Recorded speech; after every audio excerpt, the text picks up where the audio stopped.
Should you train front delts or no?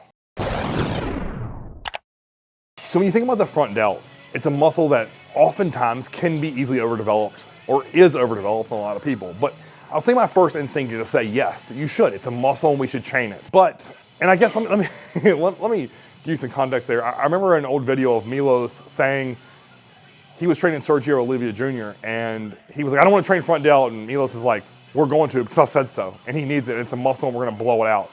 And that always kind of stuck with me. And you know, I'm like, yeah, you're damn right. It is bodybuilding. So if it's a muscle, let's blow it up. And then, like, I think back to, I think it was the back section of MD when Hani Rambod used to have a section. He said the number one thing that he does not train on people is front delt work, meaning direct front delt work, specifically like front raises. He's like, I felt like that would be better for spent in the gym doing side and rear because most people get enough front delt development through all their chest pressing and through their shoulder pressing. And I think as a young bodybuilder, I believed that thoroughly. And I even remember when I started training with John, he had one exercise typically per week that was a front delt raise. And I remember when I was first starting with him, my delts were by far my worst body part. So anytime he'd write front delt in there after program number one, so I followed program number one to the T.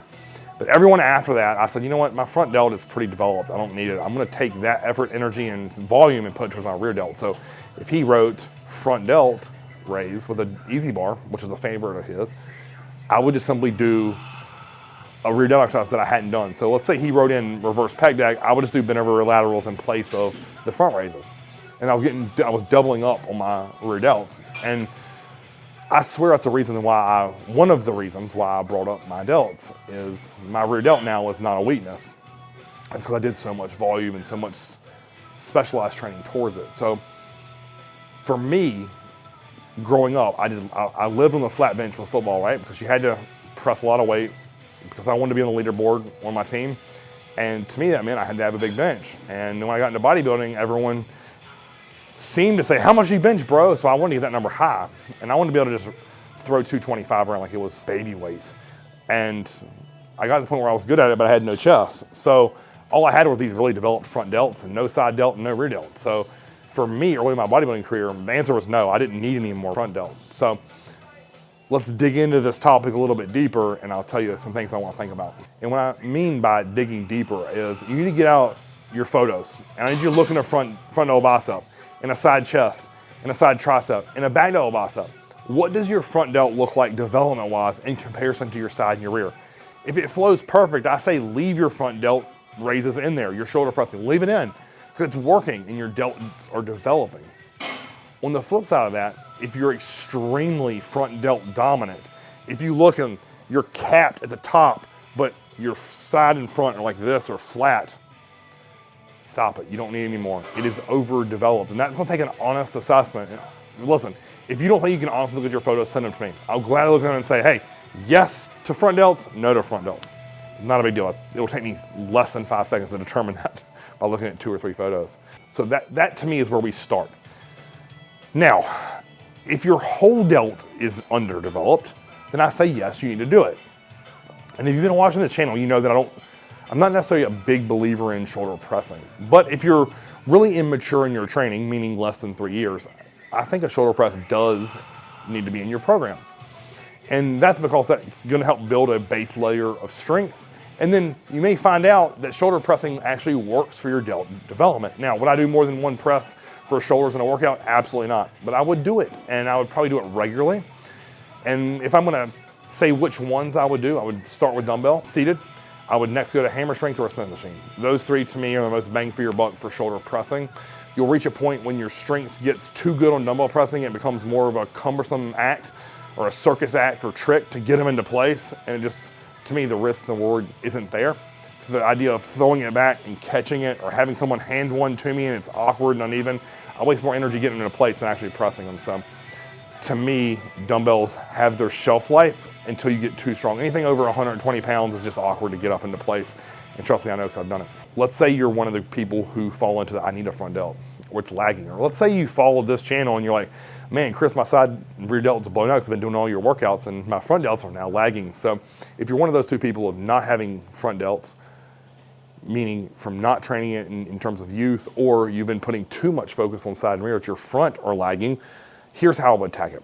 And all day long, I'm gonna tell you this, and this is gonna sound funny, but incline barbell pressing for chest hammers the front delt. So if you aren't doing that exercise, meaning a free weight barbell incline press at a traditional angle, not a low incline, you're missing out on front delt development. And to me, that builds that whole chest shelf from front delt to upper chest to front delt. Like, that's an exercise that I believe in. And if you haven't pressed 315 for more than 8 reps, you gotta get stronger at it. And that's just the truth. And I know that may sound overwhelming to some of you guys out there if you're under doing 225 or under for 6 right now. That's like, how in the hell am I gonna find a way to add a plate? Well, it's gonna take years.